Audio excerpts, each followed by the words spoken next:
Hey everyone, sorry for that abrupt interruption or the little bit of interruption basically.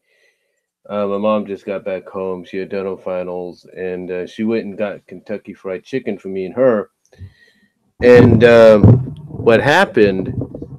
Funny, well, not really funny, but what happened is if you go to Kentucky Fried Chicken and you order the 16.99 deal, the Wednesday deal for 16.99 or whatever it is, or the 7 piece deal meal, family meal, you're supposed to get 7 pieces, right? Well, apparently she didn't get 7 pieces. She didn't get the 7 pieces that she was owed.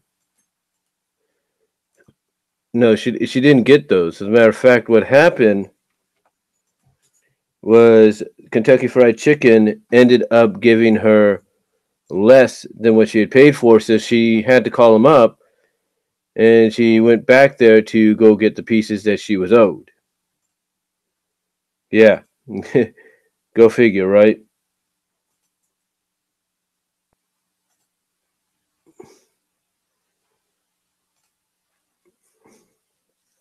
I mean, you would think that a company like Kentucky Fry trying to improve their image and stuff, trying to improve their image, um, would do better at service like that. I mean, I can understand it's graduation time, and there's a lot of kids getting out and people traveling. Believe me, I know because had many people come into my job, and they would be calling and telling people, "Oh yeah, we're right here in town. We're going to." We're going to be stopping here at the Walmart to. That's my dog. We're going to stop at the Walmart to get a few items for the road. So anyway, I think that's probably what happened was it got busy to the point that they weren't paying attention. They weren't paying attention, and they ended up messing up her order. So yeah, that didn't really help out in the long run. Well, I'll be right back.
Sorry about that. Had to put some food down for my dog. But yeah, that wasn't probably the best way to do business. You know what I'm saying? Um. Anyway, uh, besides that, um, yeah, getting back on topic here. What was I saying originally? Hold on, let me think. What was I saying originally? Oh yeah. Um, but yeah, what I was saying is that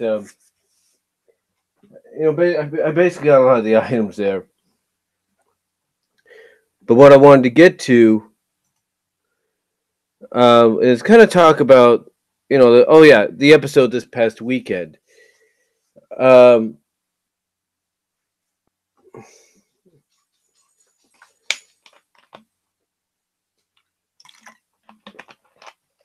one thing I've noticed about the episode this past weekend, even though I didn't watch it because, like I said, what I'm doing, yeah, that's what I was at. What I'm doing is I'm actually recording season 8, as it comes on. Well, actually, as I DVR it, then I record it because my mom, I don't think she'll want to wake up early on a Saturday, especially with me working, or on Sunday when it's replayed, and watch the ponies. You know what I'm saying? So yeah, what I do is I end up DVRing it and then recording it when I have on my DVD recorder when I get a chance. Um,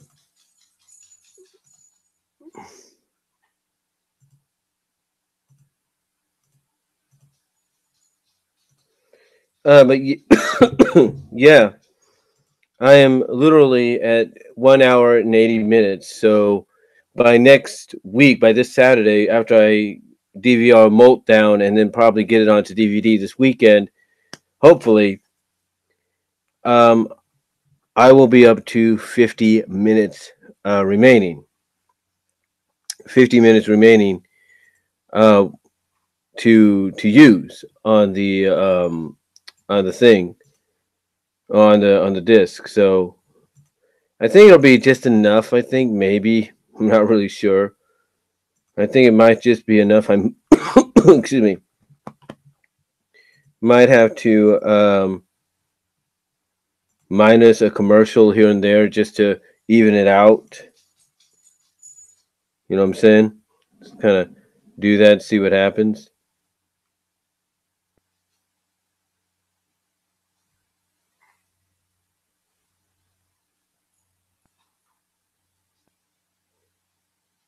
Like I said, just to see what happens. Sorry, I was just looking at something there. So yeah, I got enough. I think barely to get to the first half. So of the season, and that's the one thing too. I noticed that if you do the 6 hour route of recording with something like a DVD recorder or even a VHS, you can literally commercials or no commercials get the first half of a 26 episode season. So, which is pretty cool.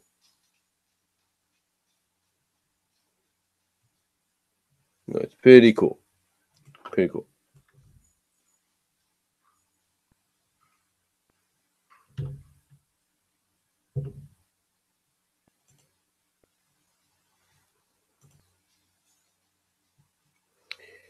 Yeah, but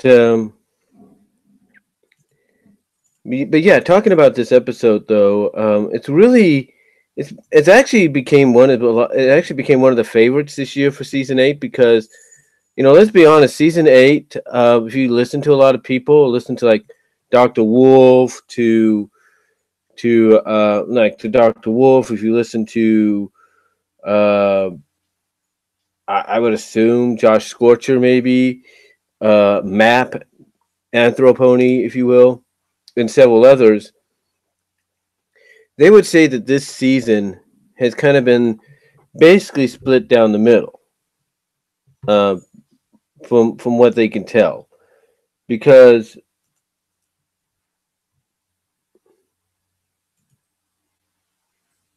it seems that some of the episodes have been good and some of them have been bad, or at least it's kind of been like a hit or miss kind of deal.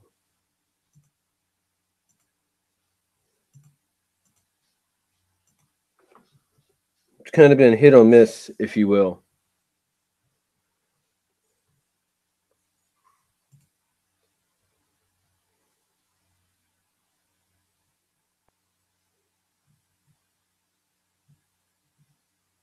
Just looking at the, oh yeah, yeah.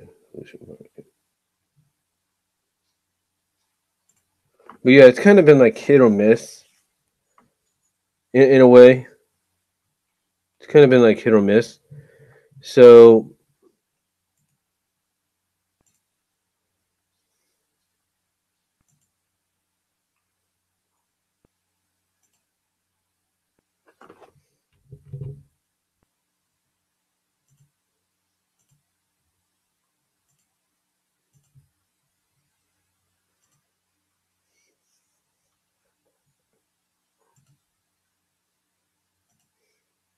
Like I said, it's kind of been hit or miss. And let me see, what did who posted what? Oh, Kyle Miller just shared a video. The administrator of one of the groups, Lyra and Bonbon, from this past week's episode, exchanging hearts and hooves gifts or Valentine's gifts. And yeah, this is what I was talking about in part one. How Matt was like, "Really, Hasbro? You just acknowledge lesbianism because you have hearts and hooves gifting between the two, and hugging and nuzzling each other's heads next to each other." It's like, and I think Kyle posted this, and Fanboy from Fanboy for Life said, "Lyra and Bonbon celebrating Hearts and Hooves Day, just friends." And then this is what they say. This is Fanboy for Life. This is a page on Facebook. This is what they also say. Sugarcoat this all you want, Hasbro. We know the truth. Exchanging gifts on Valentine's Day, complete with a hug and a nuzzle. Yeah, canon lesbian couple. Season 8, Episode 10, Breakup Breakdown.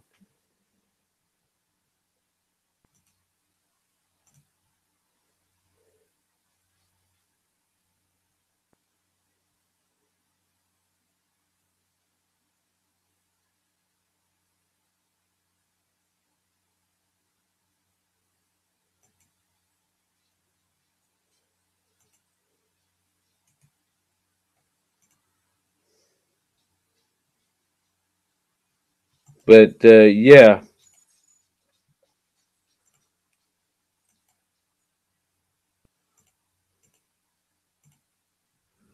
But yeah, when you look at that, Lyra and Bonbon, I mean, that's one thing about DHX and Hasbro, if you will. They're not going to pretty much come out and sugarcoat it or anything. Well, they are going to sugarcoat it, but it's like I said in one video.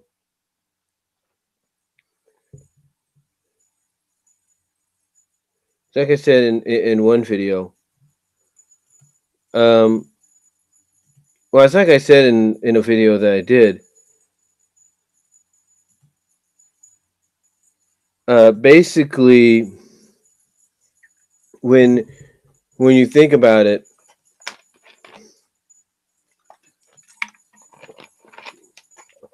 when you think about it, basically, the honest truth is this. I think they know, and I think they realize that pretty much a lot of the teasing, a lot of the canon ships that we as fans see, that they tease, acknowledge, and reference in the show throughout the past 7.5 years, 7.5 seasons. Of course, the 8th season is not complete yet. We're getting to the halfway point, so it's 7.5. So basically, that's why I say it's 7.5. But when you look at this in a sense, when you look at it, it's let's be honest. They had Hasbro, like a lot of people are saying, they had Hasbro, and mostly at DHX and the creative step behind the show. They know the truth. They know the truth, and they can't hide it forever. They can't hide the truth forever, because it's like the old saying goes, the truth will set you free. And some people, one thing Map talked about in his review he did was he basically talked about at the end of his response to Spike reading the poetry, to the scene where Spike was reading Discord, the poetry he had made for Rarity. He pointed out, really, Hasbro, you had to make that reference again, or that joke again, or whatever you want to call it. It's like it's 7.5 years, and he has not gotten, and he's not, basically Matt pretty much said, look, you've teased this for 7.5 seasons, and yet you've done nothing with it. Either either move on or do something with it. And that's how I feel. You know, I'm a supporter of Sparity, Spike and Rarity. But the thing is, if you're not going to do anything with it, then at least acknowledge that it's not going to happen. At least come out and say, or at least have the characters acknowledge, hey, it's not going to happen. And no, you can't have Spike ask about a false, fake, female skeleton-like character that Discord brought out earlier in the episode, to help out Big Mac, as a way of saying, hey, maybe Spike's getting over it because he says, hey, winners can't be choosers. That doesn't count. Okay? It does not count. Period. You know, yeah, and I'm with Map on this. I'm with Anthopony on this. You either got to get up off the pot and do something. You got to basically make an effort, Hasbro. Make an effort to, you know, at least acknowledge what's going on here. Acknowledge, you know, the fact that fans know. Fans know this. It's the same with,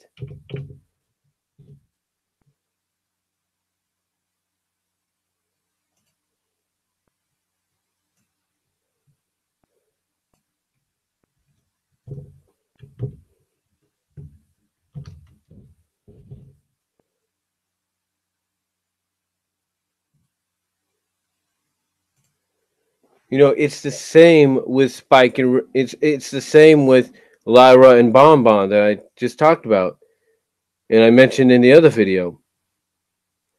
You know, it's just like with them.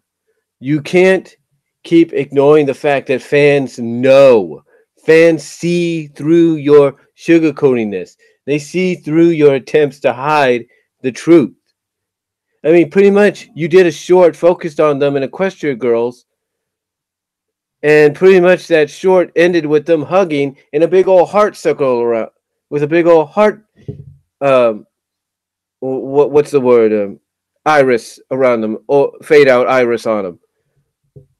You can't tell me, and you can't tell anybody else that, oh, they're just friends. Because again, when you end the Equestria Girls one with the big fade out iris in a heart shape around them, around Lyra and Bonbon as they're hugging, come on, seriously. Seriously, Hasbro, who do you think you are fooling? You're not fooling anybody. And that's the truth. You are not fooling anybody. You're not. You're not fooling anybody. You're not fooling me. You're not fooling, you're not fooling, you know, the secret cafe members of the Rift Cafe analysis. You're not fooling them.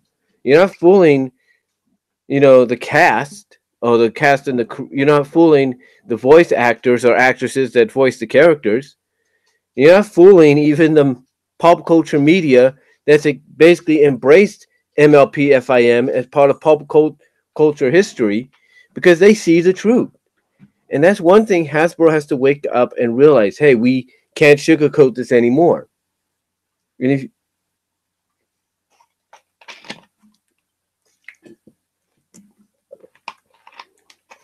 you know, and if you're going to keep doing this, you know, why even bother having, you know, again, what I'm saying is, if you're going to keep doing this, then you either got to show that they're just friends, or you just, like I said, you got to get off the pot. You got to get off the pot, if you will, and come out and say, yes, they are more than friends. Because like I said, we could see through it. We can see through it. The non-Bronies and non-Pegasistas community of fans can see through it. The Brony and Pegasista communities that I'm a part of, that Silver Quill, Lightning Bliss, all of them, Firebrand, Golden Fox, Dr. Wolf, all of them are part of. They know this. Heck, Silver Quill, Dr. Wolf, uh, Josh Scorcher, Firebrand, and Illustratus Q pretty much acknowledged this. I mean, they said, oh, they basically mocked the fact that you're saying, oh, they're just friends. Right. They see through the truth. I mean, what are you going to do? I mean, what is Hasbro going to do? And Hasbro, if you're watching, Hasbro, DHX Media, Nicole Dubach, Megan McCarthy, whoever's in charge, what are you going to do? Are you going to pull a Legend of Korra on us after the series is over and say, oh, yeah, by the way, you guys were right about Lyra and Bonbon. And oh, yeah, you were right about Spike and Rarity. It's like, are you literally going to wait till the show's over to come out and acknowledge it? Look, you're pretty much insulting the fans when you don't come out and say the truth.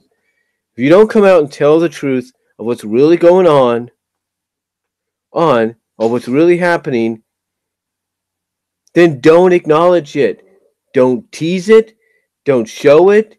Don't even bring it up ever again. But when you have Spike recite his poetry that he wrote for Rarity, and then you have that moment with Lyra and Bonbon, you ain't fooling nobody. Okay? And I stick by what I've said about Rarity and Spike. I believe Hasbro's probably going to go through with this. They will probably put them together in the final season. Because if they're going to start Gen 5 on a clean slate, then you know what? Fine. Start Gen 5 on a clean slate. Right. And then use the final season of this show, this interpretation, season 9. Use that final season to close the gaps on a lot of things, answer a lot of questions, put certain official romantic couples together, and be done with it. You know, stop teasing the fact that, oh, they're just friends kind of deal, because that is nothing but BS. And that's the truth. It's nothing but BS. You know, you could say all you want that they're just friends. You could say that there's this, that there's that. You can say, oh, well, it's just a crush, or it's this, or it's that. Really, if it was all this, everything all above, then why not come out and say it? Why not visually prove it? Because you know it's the truth. Now, I know fans, and I know a lot of people are going to come out and say, well, they probably just keep it in there because of the fans. That might be true, but if you are keeping it in there because of the fans, then do the fans a favor and do something with it. There's a whole bunch of Sparity fans out there, supporters of Spike and Rarity being together, that if you are keeping that in there, then do something with it. Make them official. At least do something that kind of acknowledges that, hey, they're more than just friends now. They're a couple. I mean, you got an episode coming up in a few days that pretty much people have said by watching the leaks is full of Sparity moments. Heck, one of the main focuses is not just what Spike's going through, but right in the middle of it, you put Rarity going through something that she has to deal with, and both go to Zecora for help. And that's not saying, hey, these two have, hey, that's chemistry. It's like people are going to look at that and be like, wow, that's ironically convenient that both are going through something and both had to go to Zecora. It's kind of convenient that two characters that people don't think should be together because they think this and that, but yet they still get teased and acknowledged, just like it was acknowledged this past weekend, are ironically going through different, if not similar, situations that they need help with. Convenience? What's that? I mean, seriously, Hasbro. Seriously, Megan McCarthy, Nicole Dubach, out of due respect, because you guys have brought this show to a whole nother level. We appreciate it. You did a great job on the movie. There's no doubt. especially, well, mostly you, Megan, but it's time to get off the pot. Either do something about Lyron Bonbon, acknowledge it, don't be afraid, and at least acknowledge something about Spike and Rarity romantically. Do something. Make them a couple if you have to, or do something that acknowledges, hey, they're more than just friends. That there's more to them now. That they are now kind of together. Because come on, throughout the series, you've had Rarity go after her Prince Charming, always failing, and yet her Prince Charming has been standing right in front of her all this time. I'm just saying, folks. I'm just saying, I think the time has come for Hasbro to do what they need to do. Whether a lot of people like it or they don't, because I know a lot of people. I mean, I guarantee you,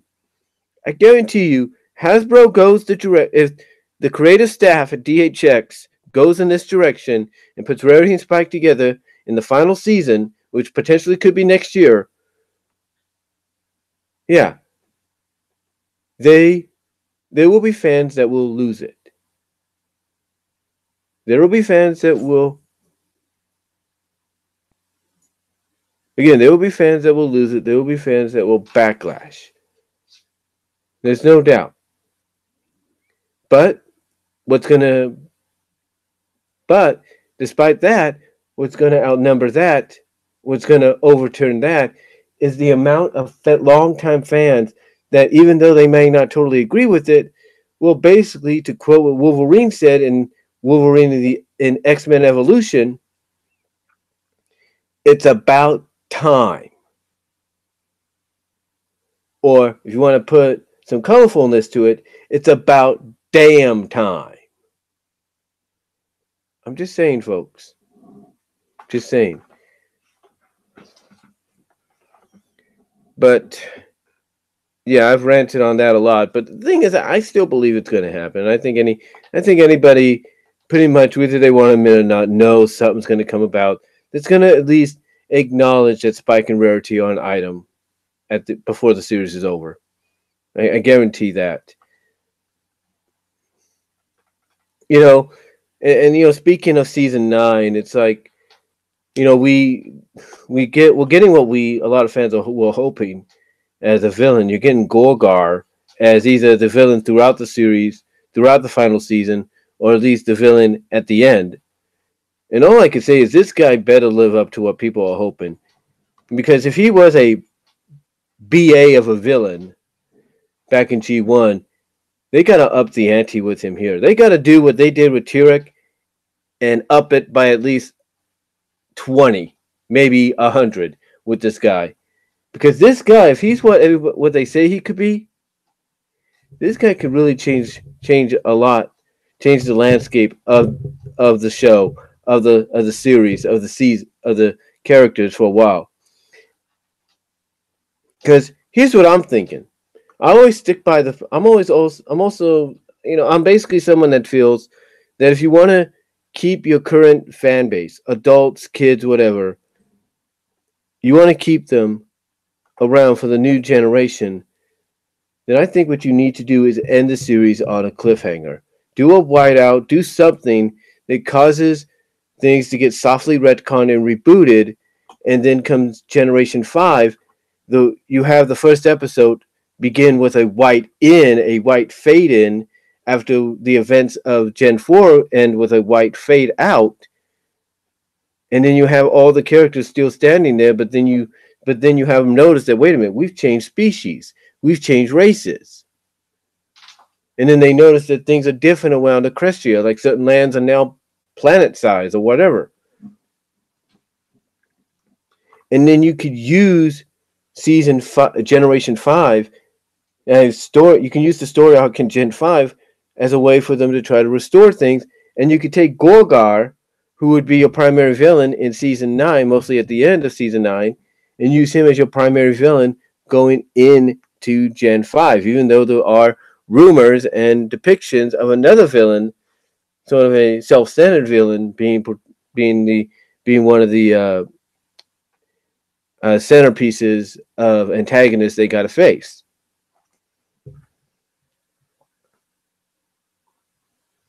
But to me, I think if he's going to be everything people say he is, then they need to take, like I said, they need to take what they did with Turek and times that by 100. And if you want to connect, you want to keep this established fan base, you connect the two shows as one. Get what I'm saying? I think that will work because then you keep somewhat of a continuity-based arc going, and you pretty much have setup for your new spinoff, your new generation of MLP, and you go from there.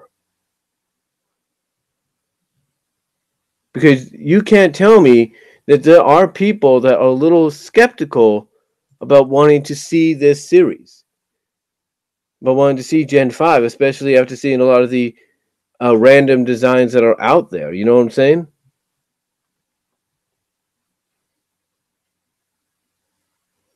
You can't tell me that.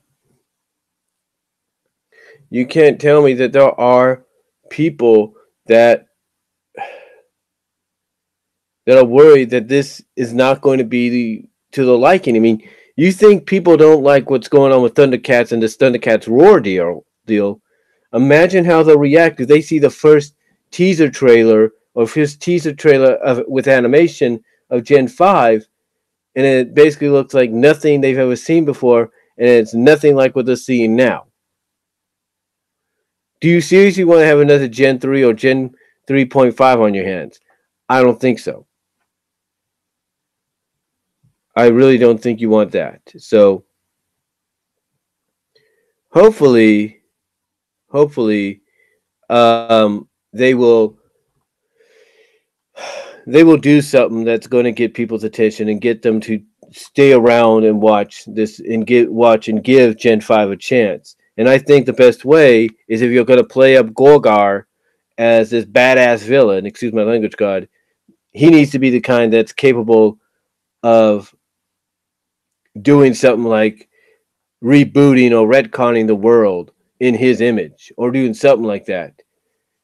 So that at the end of the final episode, you ended with a cliffhanger with it going to a white fade out and say with the words on top saying to be concluded, or to find out what happens next, tune into Gen 5.